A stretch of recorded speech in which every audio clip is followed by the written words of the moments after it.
This is the Vancouver Seawall, a 28-kilometer bikeway that's so long it's actually considered the world's longest continuous waterfront bike path. It's a bit of a niche title, but 28 straight kilometers of bikeway is still really impressive. And even more impressive when you consider that lots of cities have parts of their waterfronts that look like this, or even this. I happened to be in Vancouver this past June, and when I heard about the seawall, I knew that I wanted to check it out. Actually, I wanted to do more than that. I wanted to ride all 28 kilometers from the Vancouver Convention Center downtown all the way out to Spanish Banks Park on the doorstep of the UBC campus. Would I make it all in one go, or would my feeble legs give out? And will I reach an epiphany about the merits of long-distance bicycle paths? Well, there's only one way to find out. Let's ride the Vancouver Seawall after the bike bell. First things first, I need a bike. I rented one from Spokes Bicycle Rental. I picked it up because it was close to the start of the seawall, but I just want to give them a quick review. Professional staff, quality bikes, fast service, easiest rental I've ever done. Here's my trusty bike. I got an e-bike, but I could only put it on the absolute lowest setting because otherwise I wouldn't have the range to get it back. That's a little foreshadowing for you. Now that I have a bike, I need a map. Here's where I'm going. As far as I know, there's no official map of the seawall bike path. I've heard it starts at Crab Park, but I've also heard it starts at the Convention Center. After some on-site reconnaissance, I think the Convention Center is the right starting point. Anyway, the path moves from the Convention Center through Cole Harbor, then enters iconic Stanley Park.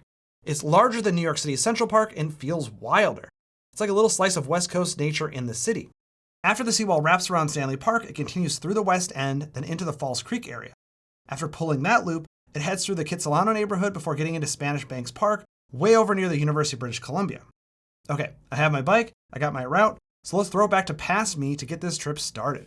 All right, I'm here at the beginning of Vancouver's seawall. I'm ready to ride all 28 kilometers. I got my helmet, got my bike. I'm here at the beginning. Let's see how this goes. I'm excited to give it a shot.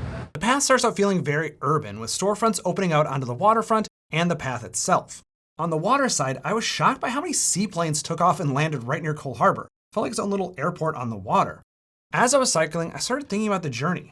I'm an avid bicycle commuter, but my commute is about 5 or 6 kilometers long. Most bicycle trips are less than 5 kilometers long, though there's an increased interest in longer distance bicycle commuting, particularly as e-bikes have made it easier on the legs to travel farther. The limiting factor these days, as I see it, are the lack of networks of long distance bicycle paths separated from traffic, making the commute stress-free. I know I'm not the kind of person who feels comfortable riding along the side of a rural road or highway, and I know that I'm in the majority. In some ways, this trip is a test of my intuition. If the seawall can keep me safe and comfortable for 28 kilometers, I'd be right. The limiting factor is the infrastructure, not the transportation mode. Anyway, I made my way through this area fairly quickly, and pretty soon I was encountering wildlife and green spaces, which means I was at Stanley Park's doorstep. I stopped to take some video of this flock of Canada geese in Devonian Harbor Park. Look how cute the goslings were. Well, I must have done something wrong because this goose started staring me down. After that moment, I firmly believed that the geese along my route had it in for me. I didn't know it yet, but this was far from the last goose I would see. Now, before I move on to Stanley Park, let past me reflect on the Cole Harbor part of the trip. All right, so I'm officially out of the downtown Cole Harbor area and I'm entering Stanley Park. And so far so good. It's a really nice, continuous, quiet path, no interaction with cars. The only quibbles are that sometimes you could see that the path was completed, I think, with different projects as the part of Cole Harbor is being developed. So the signage between those areas sometimes got a little bit tricky, but obviously I got here just fine. So no big deal. Been so far so fun, and I'm really excited to go into Stanley Park next and see what that part of the path has to offer. Like I said, those geese guard the entrance to Stanley Park, a major phase of this 28-kilometer ride. Now, an actual commuter would not follow the seawall like I'm starting to do here. They would just cut across the southern edge of the park, which comes complete with its own bike paths. You can save a lot of time that way. But I've never taken a long recreational ride completely free from cars, so I was eager to get a taste of it on this section of the route. Now, pretty quickly, I came upon an information booth near the path. I believe it's more oriented to the parking lot, but I appreciated that it was visible and accessible from the path. There were actually a couple of other rest stops on the first part of this trip. Cyclists can stop at the totem poles for a bathroom break and pick up some souvenirs for the trip. There was a tour guide explaining the significance of the totem poles to a group there, but I didn't catch it. I had a lot of ground to cover, so I moved on. In this section of the path, I seem to stop every couple of minutes to film some beautiful view of the harbor or some landmark like this really nice little lighthouse. There was yet another rest stop not too far up the path, less than a kilometer from the totem poles. This was the Lumberman's Arch concession booth. It was closed when I was there, though. From there, the path starts to feel more remote and natural, which I have mixed feelings about. I really love the idea of having lots of places to stop along this path. I have kids, If I was going to take them on this path when they were younger, it would be nice to know that I'm no more than a kilometer or two from a snack and a bathroom. It's also kind of fun stopping at these outposts and seeing other cyclists enjoying the same activity as me. I don't know, it's kind of like gas stations for bikes. Gas stations for cars smell bad and are gray and gross, but the totem pole stop was delightful. That said, I could really lose myself on this part of the trip, just soaking in the views as I made my way towards the Lions Gate Bridge at the northernmost point on my ride. I'd stop every couple minutes to take shots of the view. After more sightseeing, I rounded the corner of Prospect Point and its lighthouse and the Lions Gate Bridge and stopped for another moment of reflection. I've now officially rounded the corner and I passed the northernmost part of Stanley Park. And I gotta say, this is a pretty nice path. I think I'm on some of the oldest parts of the path here because it's kind of got that old stone and it gets pretty narrow. I can see why they made it one way for a lot of this for cyclists, because there are some parts where we even had to dismount and walk with pedestrians. And they're doing some construction work back there. We had to dismount a couple other times as well. So pretty narrow. I would love for this to be like maybe twice as wide, but it makes you go at kind of a leisurely pace, which makes a lot of sense considering this is a recreational trail along a park. But all in all, great ride so far, and I'm excited to keep going. The path up until this point was definitely narrow, and this had to do with the history of the seawall. The project began all the way back in 1917, and the final segment in Stanley Park wasn't completed until 1980. Back then, Vancouver wasn't the large city it is today, and back in 1917, cycling was popular, but probably not something you consider dedicating additional width to on the path. To solve this traffic problem, the Stanley Park segment of the seawall path was made one way in 1984. I believe you can go the other direction on a bike, just not right along the seawall. The city has continued to extend the path along the waterfront through the Falls Creek neighborhood and out as far as Spanish Banks Park. There's some conflicting information on the city's website about how long the seawall actually is and where it officially ends. It says 28 kilometers on the website, ending at Spanish Banks Park, but this map from the website says it's 22 kilometers, but it also continues on to the University of British Columbia. Now I can tell you from my own measurements that it's 28 kilometers to Spanish Banks Park, and the bike path does indeed end there. It should continue on to the campus for UBC though. If it did, you could have a continuous path almost all the way from the convention center to the airport. As I continue on to the west side of Stanley Park, we start getting to some beaches. Even with the beaches, this side of the park and the path itself feels wilder than the eastern side. And it's kind of hard to believe that I'm technically in the city limits of Vancouver. But all too soon, I start to reach civilization again, and I run into some confusing signage. I actually end up taking the wrong turn and started heading back toward Cole Harbor. Now, some of this might have been because I was trying to bike and film in the city I'm just visiting, but a few times in this ride, I got a little concerned that I wasn't actually in the right place, like actually on the seawall path. We'll come back to this topic later, just like I eventually came back to this right path. Now, as I exited the park, I found myself back in the midst of high-density urban life. As much as I liked Stanley Park, I was happy to be back in the hustle and bustle, especially on this incredibly wide, comfortable, curb-protected cycle track. I'll let past me discuss my initial observations with this area. Okay, so I'm out of Stanley Park. I'm just about to get into the Falls Creek area. Before I do that, I wanted to talk about the stretch I just was on, which might be my favorite part of the path so far. After you get out of the park, it seems like they just decided to close half the roadway that went along the harbor here and turn it into a two-way cycle track. And it's really been amazing. It's wide, comfortable.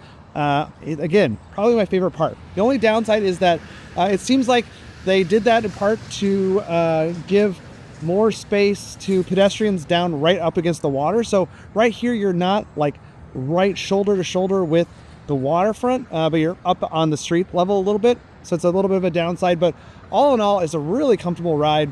The other thing I would note is that at this point, you don't see a lot of like sort of seawall branding or signage. It really does just feel like you're on a cycle track, part of the larger cycle track network in sort of greater downtown Vancouver.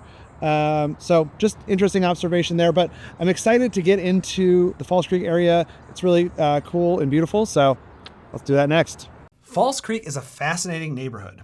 Historically, it was the industrial heart of central Vancouver, but after Expo 86, the entire area began a process of redevelopment. North Falls Creek, where I'm cycling now, redeveloped first, and it redeveloped into housing at roughly 100 homes per acre in these iconic Vancouver point towers. The result is an area that feels like a city, but also kind of feels like the suburbs, with kids, families, people walking dogs, parks, elementary schools, and an overall quiet vibe. Perhaps these geese were enforcing the peace here, as they seem to reside in every park in North Falls Creek. I kept my distance just in case. I love the paths along this section of the route, as they're some of the best overall. They separate out cyclists and pedestrians and have lots of signage to make that clear. The paths are wider than they were in Stanley Park, but right up against the water, something that wasn't true in the neighborhood just before False Creek. For my money, these might be the best bike paths in North America, but feel free to nominate others in the comments. As I continued along North False Creek, I was excited to reach Science World at the far eastern end, but ran into an issue. A massive flock of geese right up along the path, and I actually had to stop and dismount to avoid hitting a few who had clearly set up some sort of makeshift checkpoint. After a close encounter by one I can only assume was the ringleader, they let me pass without incident. I can't be sure, but I feel like while I passed by unscathed, they must have done something to my GoPro because it stopped recording and I got no footage of me passing by Science World. I parked my bike and found that the battery had inexplicably died. Luckily, I had a backup camera and a portable battery to charge it up so I could use it later in the trip. It looked like there's some construction happening just south of Science World, interrupting the very nice path. And again, I couldn't help but wonder if the geese had something to do with it. After regrouping, I started traveling along South False Creek, home to the former Olympic Village for the 2010 Winter Games. This part of the path has a lot less density than the northern part, making it feel even more suburban. The housing is really different, has a lot more variety than North False Creek, and it made it really fun to bike through and kind of check out all those places. But I'll let Past Me describe this part of the route. So at this point, I'm already on the south side of False Creek, and it's been pretty residential, quite honestly. It's interesting how the path has changed. The seawall has changed as I've gone through phase by phase, but right now it's very residential, very quiet, people walking their dogs. Another thing to add at this point on the trip, I don't know how many kilometers in I am, I'll put it on screen somewhere, but it's definitely starting to feel like a long bike ride. I'm on an e-bike, so it doesn't feel bad on the legs, but honestly the butt's getting a little sore. I'm not used to being on a bike for this long. But all in all, still really fun, really enjoyable, and let's see what happens in the next phase. After False Creek, this is an area of Vancouver I've never really been to before, so excited to check it out, but a little bit unsure about what's coming next, so we'll see. The next phase of the path is the one I guess I would call Kitsilano. It's the part of the route from Granville Island all the way through Kitsilano Park and the Yacht Club. This area feels completely different than False Creek, and really every phase of the journey before it. It immediately begins with something shocking, an interaction with cars. As far as I can remember, this is the first time when I really actually had to cross a street with cars on it, and it was honestly kind of jarring. I had gotten used to not even thinking about cars, and I almost forgot to stop and look both ways. Soon after that, the comfortable bike paths of False Creek gave way to some more awkward path routes, and eventually this kind of confusing area with bike lanes and a parking lot. This again was one of the first areas where bikes felt more like an afterthought instead of the top priority. It was also, again, where I didn't know exactly where I was going or if I was going the right direction. There were some seawall signs that gave me enough confidence to believe that I was indeed on the right track. As an aside, I really wanted to test the signage and path consistency on this trip, so I hardly ever checked my phone for directions. I really only checked to see how far I had to go, and as a result, sometimes I took suboptimal routes when things weren't clear, but that's okay. After the parking lot, I entered this park with gravel pathways shared by cyclists and pedestrians. I don't know about you, but I don't really like riding on gravel with a normal city bike. After the perfect paths of False Creek, this honestly felt pretty bad. I did take the opportunity to sit on a bench and enjoy the view, so I made the best of it. It didn't get better immediately because either I missed a sign again or just went the wrong way, but I ended up pushing my bike over a grassy lawn to find my way back to the seawall path, which at this point was again a cycle track along a roadway. No surprise that my least favorite part of the seawall was inhabited by geese, who again performed another checkpoint, no doubt privately laughing at my navigation skills. After riding the cycle track for a bit, this path led me back onto the paths of Kitsilano Beach Park, which based on my brief ride through it seemed quite nice. This neighborhood has that high density that feels lower density vibe that I always really enjoy, and I was in good spirits as I exited the park and entered a segment of the route I like to call Point Grey Road. Here's Point Grey Road on a map. You can see that it's a built-up area between Kitsilano Beach Park and Jericho Beach Park, and there is no seawall to ride along here, just fancy houses with great views of English Bay. This is one of the last segments of the seawall paths to be completed, and it feels like a compromise. There's nothing wrong with compromise, and I'm glad this section exists, but it's a bit of a letdown if you, like me, did just 20 kilometers on dedicated cycling infrastructure. Point Grey Road features cul-de-sacs and other modal filters that limit car through traffic, meaning the only cars you see on the road are likely people living along it. It's basically a neighborhood greenway and quite a lovely one. I never felt unsafe on it, and there were other riders out there with me. It's just that I wanted to not even think about cars at all on this trip, and I did have to remain vigilant on this section. But Point Grey Road did a nice job of funneling me into the path system of Jericho Beach Park, the beginning of the last phase of our journey, which I like to call the beaches, as there are several of them. I really love this concession stand at Jericho Beach. By this point, it was afternoon, and I hadn't really eaten anything since I left 3 hours ago, but the menu was looking pretty darn good to me. But I realized I was getting close to my final destination, and I needed to press onward. Maybe I could grab a smoky on the way back, whatever that is. But my journey continued onward, only a couple more kilometers to go along the beaches.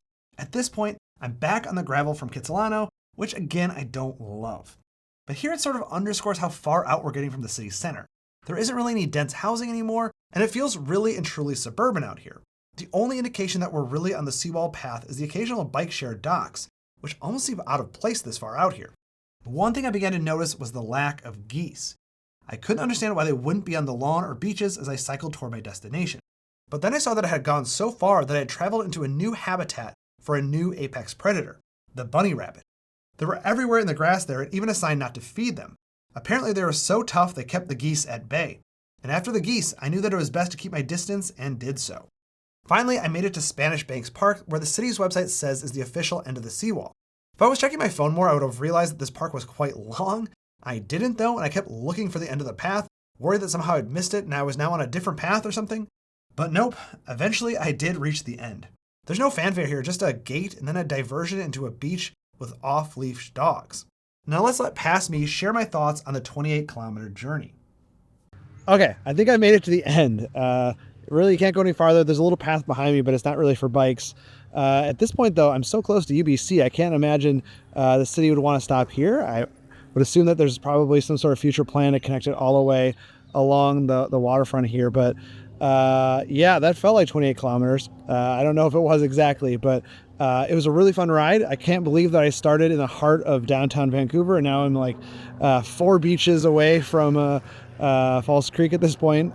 So it's really an amazing trip. Well worth it if you're in Vancouver. It's a great way to get a good cross-section of the city. So much fun. I'm sure voiceover Dave will have more thoughts on it, but right now I've been on the trail here for about, I don't know, 3 hours. That's with a lot of stopping to film, but definitely getting hungry. So I'm gonna go find some food. And all right, I'll give it over to voiceover Dave. In fact, I do have more to say, and I'll say it as I bike all the way back to the bike rental shop. I'm not going back on the seawall, but instead cutting through the city as my battery is starting to get low, and the person at the shop said I probably can get only about 40 kilometers on a charge. The seawall is a great example of a long-distance bike path that can be used for bicycle tourism. Bicycle tourism is a rapidly growing industry as bikes continue to have their moment post-COVID, and people are looking for more sustainable and authentic, whatever that means, forms of tourism. The cool thing about bicycle tourism is that it can mean a day trip like the one I just took, or a multi-day trip, say cycling through Europe, or one of those crazy cross-continent trips people take. There are guided bicycle tours, or you can just go solo. Increasingly, rural areas are seeing this as an economic development strategy. Quiet rural roads can make for great bicycle tourism locations. But I bet these areas would get even more tourism if they had mode separation, like the kind you get on a good Rails to Trails project, for example. And I should say that there's just something fundamentally great about riding your bike long distances without worrying about cars. Whether it's for recreation or a commute, it's just a good time. Vancouver's seawall gives residents and visitors that experience, and I can't wait to come back and ride it again. I also think the advent of e-bikes with their increasingly long ranges will open up long-distance cycling to a greater number of people. My rental bike didn't have a huge capacity, but some are getting 100 kilometers or more to a charge, and that's enough for a nice day trip on a long-distance path. These longer distance e-bikes coupled with paths could also mean that cities could build bicycle highway networks of sorts to encourage longer commutes from the suburbs. In places with mild weather like Vancouver, this could be an all-year activity. But like I said though, my bike could only go 40 kilometers and I was sweating the last stretch back to Spokes. My battery indicator was on the last bar, and then that bar started flashing just as I arrived to return it. Having pedaled the entire seawall, I would absolutely recommend someone taking the same trip. It's an amazing way to see the city, and you get to see so many different neighborhoods. It's like taking a transect or a straight cut through the city and experiencing everything along that slice. The bike rental was something like $60 for 6 hours, and I really can't think of a better use of $60 if you're visiting the city. There's something great about taking a long, winding journey like this just for the sake of doing it. As I was on this Vancouver trip, I realized I was sort of doing an urban version of a Downey Live excursion. For those who don't know, Mike Downey does these incredible trips over on his channel, like 4 days on a road train across Australia or riding the world's longest model train track. Right now, he's posting this epic trip where he's taking a friend with him on a trip from the furthest edge of Europe all the way to the other side of Asia. They're only taking trains, and it's addictive to follow along, I gotta say. These guys just bring an incredible energy, and they're clearly having the time of their lives. They aren't speedrunning this trip, but instead taking time at each major destination to soak in the culture, which could include painting tiles, tasting wine on a boat, eating a rabbit in a cooking class, and strolling through charming Italian streets. The series is called Downey Express, and it's a Nebula original where new episodes are always one episode ahead on Nebula.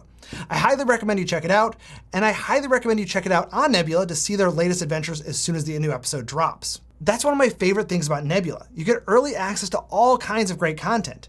I post my videos on Nebula a full video early. If you see a video of mine posted on YouTube, that means my next video is up on Nebula already. At that point, people are talking about it on my Nebula exclusive Discord, and sometimes already posting about it on my social media. Subscribing to Nebula means that you're always in the loop. Downey Express is also what we call a Nebula original, a series funded by Nebula. They're higher budget, more ambitious projects than you'd find on YouTube. I have a Nebula original series called Great Cities, which chronicles the most important pieces of infrastructure in the world's greatest cities. Great Cities is exclusive to Nebula, which means you can't watch it anywhere else. Even just regular old videos are better on Nebula because they come without these ad reads at the end. So you can watch my videos ad-free over there, as well as Downey Live, Not Just Bikes, City Nerd, Wendover Productions, and more, all ad-free. In all, Nebula offers you, the viewer, an ad-free experience filled with videos produced by a curated group of thoughtful YouTubers. And those thoughtful creators are also publishing big-budget, high-quality exclusive content. You can get all this for a surprisingly affordable price. And when you sign up at my link, nebula.tv/citybeautiful, you get 40% off the annual subscription. My channel will get a portion of that subscription fee as long as you stay subscribed, so it's one of the best ways to support me and this channel. Nebula is also offering lifetime memberships for people who want to go above and beyond in their support of my channel and the platform. I love that we have a couple of different ways to allow people to show their support. So go click on the link and start exploring both the content and the world thanks to Downey Express.